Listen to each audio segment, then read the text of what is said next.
দর্শক, সবাইকে শুভেচ্ছা জানিয়ে শুরু করছি এনটিভির নিয়মিত সাপ্তাহিক আয়োজন অন্যরকম গল্প।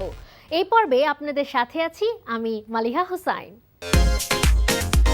হয়ে গেল ক্রোয়েশিয়ায় শীত তাড়ানোর ঐতিহ্যবাহী ডিডিস কামেসনিচে উৎসব। ডিডিসরা এক ভিন্ন ধর্মী চরিত্র।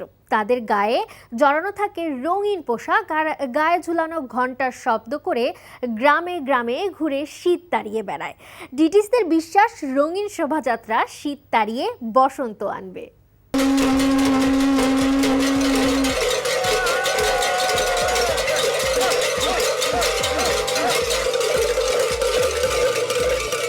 উত্তর ক্রোয়েশিয়ার এক শান্ত গ্রাম হঠাৎ করেই ভরে ওঠে ঘণ্টা, শিঙা আর উল্লাসের শব্দে।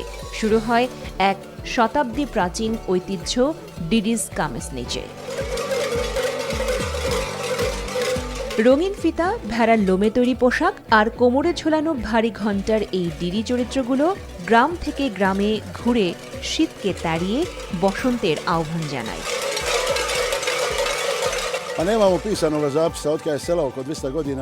এই প্রথার কোনো লিখিত ইতিহাস নেই। প্রায় 200 বছর ধরে আমাদের পূর্বপুরুষরা এটি পালন করে আসছেন। সম্ভবত এটি একটি প্রাচীন পৌত্তলিক রীতি, যা পরে খ্রিস্টান সংস্কৃতির সঙ্গে মিশে গেছে।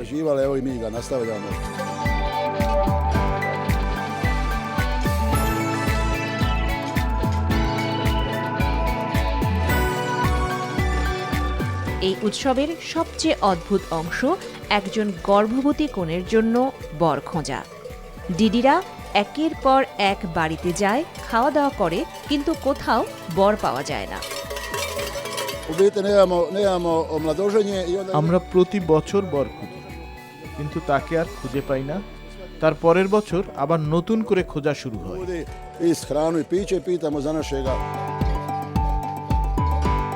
এই পোশাক তৈরি হয় ভেড়ার চামড়া ও লোম দিয়ে। মোটা চাদর, পশমি, মোজার সবকিছুই প্রকৃতির সঙ্গে এক গভীর সংযোগের প্রতীক। বিশ্বাস করা হয় এই ঘণ্টার শব্দ আর রঙিন শোভাযাত্রা অন্ধকার শীতকে দূরে সরিয়ে ভালো দিনের বার্তা নিয়ে আসে।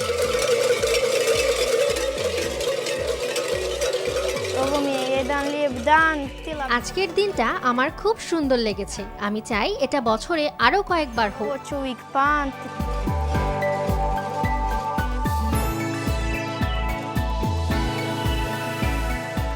শীতের কঠিন সময় পেরিয়ে আশা, রং আর শব্দে ভর করে ফিরে আসে প্রাণচাঞ্চল্য।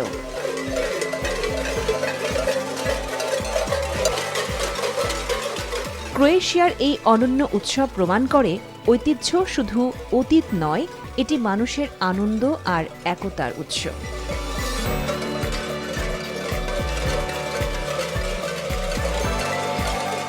ন্যাশনাল টিউলিপ ডে উপলক্ষে আমস্টারডামে বিনামূল্যে 2 লাখ টিউলিপ তুলতে ছিল মানুষের ঢল। চলুন ঘুরে আসি টিউলিপ বাগানে। নেদারল্যান্ডসের আমস্টারডামে শীতের মধ্যে এসেছে বসন্তের রঙিন বার্তা। শহরের বিখ্যাত মিউজিয়াম প্লেন স্কোয়ারে হাজারো মানুষ ভিড় জমায় বিনামূল্যে টিউলিপ তুলতে। ন্যাশনাল টিউলিপ ডে উপলক্ষে আয়োজিত এই বিশেষ অনুষ্ঠানে ডাচ টিউলিপ চাষিরা সাধারণ মানুষের জন্য উন্মুক্ত করে দেন একটি free pick your own tulip garden. এবছর দর্শনার্থীদের জন্য দেওয়া হয় প্রায় 2 লাখ টিউলিপ ফুল। রঙিন সারি সারি টিউলিপের মাঝে মানুষকে দেখা যায় আনন্দের সঙ্গে ফুল তুলতে, ছবি তুলতে এবং বসন্তকে স্বাগত জানাতে। It's a cultural exchange and we are happy to see tulips. It's our first time. It's my first time seeing tulips and it's like a big cultural exchange for me. I just love flowers and it's my first time for me being here. And nobody's buying me flowers at the moment. So yeah, I think it's a jackpot for me. Dutch tulip growers অ্যাসোসিয়েশনের chairman Arjan Smith জানান, এবছর টিউলিপের মান খুবই ভালো। তার ভাষা অনুযায়ী ফুলগুলো দারুণ অবস্থায় আছে, গত বছরের চেয়েও ভালো। রোদে ফুলগুলো আরও সুন্দরভাবে ফুটেছে। We compare the flowers, they are in a very excellent condition this year. Also a little bit more better than last year. they're flowering well. The sun on the head of the flowers. তিনি আরও বলেন, এখনও শীতকাল চলছে, কিন্তু বসন্ত খুব কাছেই। উৎপাদকরা প্রস্তুত বাজার ভরে দেওয়ার জন্য। We celebrate the spring. The spring is coming soon. It's winter time now, but the producers are ready to bring all the shops full of flowers the next period. অনুষ্ঠানে অংশ নেওয়া অনেকের জন্য এটি ছিল জীবনের প্রথম টিউলিপ দেখার অভিজ্ঞতা। একজন আমস্টারডামবাসী জানান, এটি একটি বড় সাংস্কৃতিক অভিজ্ঞতা। আরেক বাসিন্দা মজা করে বলেন, আমি ফুল ভালোবাসি, কেউ এখন আমাকে ফুল দিচ্ছে না, তাই এখানে আসাটা আমার জন্য একেবারে জ্যাকপট। আয়োজকদের নিয়ম অনুযায়ী প্রতিজন দর্শনার্থী 10টি টিউলিপ তোলার অনুমতি পেলেও বাস্তবে অনেকেই এর চেয়ে বেশি ফুল তুলেছেন। নেদারল্যান্ডস বিশ্বের সবচেয়ে বড় টিউলিপ উৎপাদনকারী দেশ। 2025 সালে দেশটি প্রায় 2 মিলিয়ন টিউলিপ স্টেম উৎপাদন করেছে। শীতের শেষ প্রান্তে দাঁড়িয়ে আমস্টারডামের এই টিউলিপ উৎসব যেন আগাম জানিয়ে দিল, বসন্ত আর বেশি দূরে নয়। চীনের বেইজিংয়ে শুরু হয়ে গেছে 2026 সালের স্প্রিং ফেস্টিভ্যাল গালা এর প্রথম মহড়া। এদিকে একসঙ্গে বাঁচবো একসঙ্গে মরবো এই মতবাদ নিয়ে যুদ্ধবিধ্বস্ত লেবাননে 70টি বিড়ালের আশ্রয় দিয়ে লেবানিজ নারী ডায়না আবাদি তুলে ধরেছেন এক নিঃশব্দ সংগ্রামের গল্প।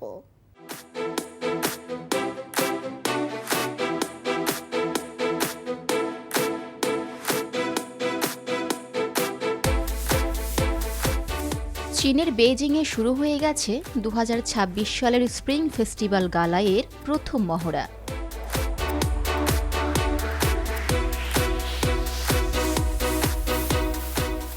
এই বছরের গালার থিম চীনা রাশিচক্রের ঘোড়ার বছরকে কেন্দ্র করে নির্মিত।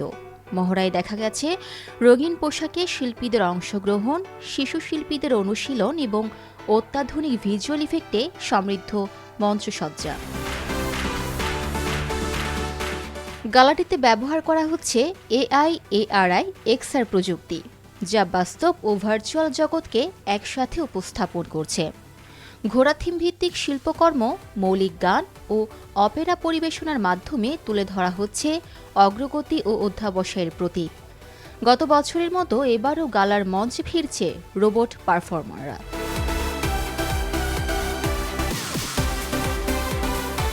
(1983 সাল থেকে সম্প্রচারিত এই অনুষ্ঠান, যা চীনে চুন ওয়ান নামে পরিচিত, বিশ্বের সবচেয়ে বেশি দেখা বার্ষিক টিভি অনুষ্ঠান হিসেবে গিনেস ওয়ার্ল্ড রেকর্ডসে স্বীকৃত।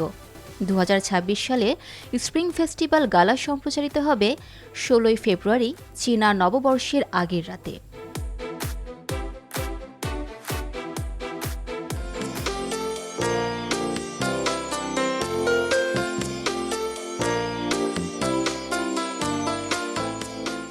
এদিকে একসঙ্গে বাঁচব একসঙ্গে মরব এই মতবাদ নিয়ে ডায়ানা আবাদি নামে একজন লেবানিজ নারী, যিনি গেল 12 বছর ধরে রাস্তার অসহায় বিড়াল আশ্রয় দিয়ে যাচ্ছেন। তার বাড়ি ও ছোট দোকান মিলিয়েই গড়ে উঠেছে একটি অস্থায়ী আশ্রয়কেন্দ্র, যেখানে তিনি লালন পালন করছেন প্রায় 70টি বিড়াল।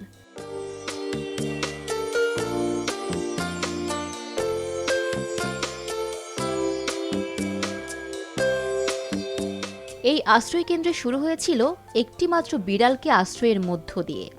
ডায়ানা বলেন, ছোটবেলায় তার নিজের একটি বিড়াল মারা যাওয়ার স্মৃতি তাকে গভীরভাবে নাড়া দেয়। একদিন একটি ছোট অসুস্থ বিড়ালকে দেখে তিনি সিদ্ধান্ত নেন একে বাঁচাবেন। ধীরে ধীরে আশপাশের মানুষ তার প্রতি আস্থা রাখতে শুরু করে।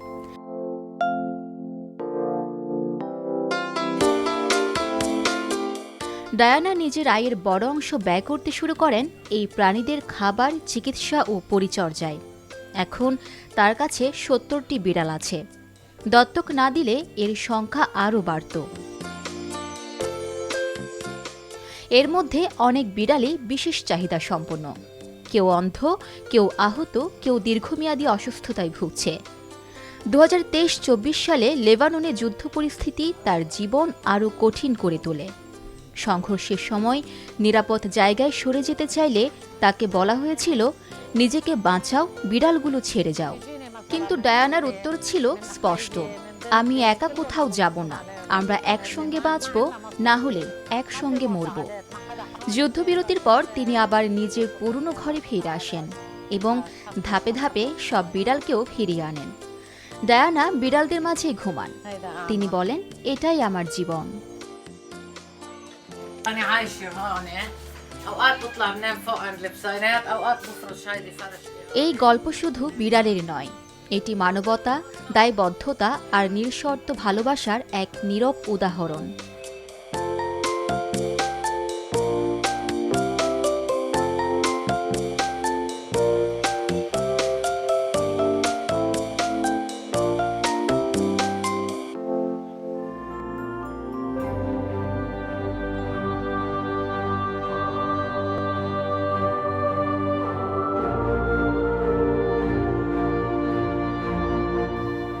অন্যদিকে মহাকাশ থেকে দেখা পৃথিবী, আর তার উপর নাচছে রঙিন আলোর ঢেউ।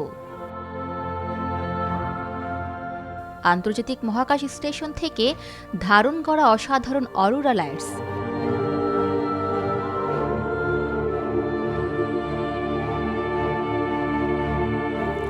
এই দৃশ্য ক্যামেরাবন্দি করে রাশিয়ার মহাকাশ সংস্থা রসকসমসের নভোচারী সের্গেই কুতসভেরচকভ।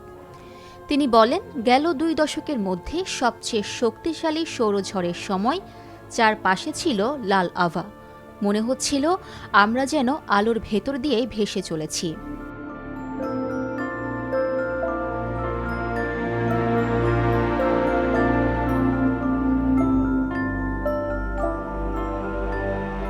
এই প্রাকৃতিক আলোর উৎস হল সৌরঝড়। সূর্য থেকে নির্গত উচ্চগতির চার্জযুক্ত কণা পৃথিবীর বায়ুমণ্ডলের গ্যাসের সঙ্গে সংঘর্ষে এই আলোর সৃষ্টি।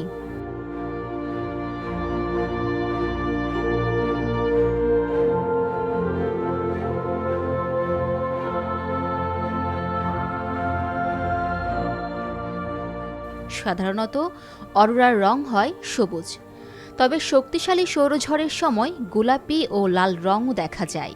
পৃথিবীর আকাশে আলোর নৃত্য আর মহাকাশ থেকে ধরা পড়া প্রকৃতির এক অবিশ্বাস্য সৌন্দর্য।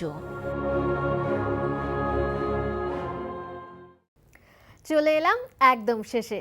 দেশ বিদেশের বিস্ময়কর ও মজার সব খবর নিয়ে দেখা হবে আবারও।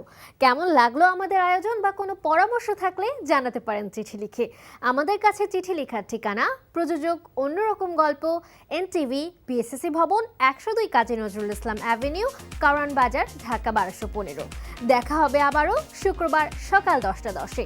সেই পর্যন্ত ভালো থাকুন, সুস্থ থাকুন ও নিরাপদে থাকুন।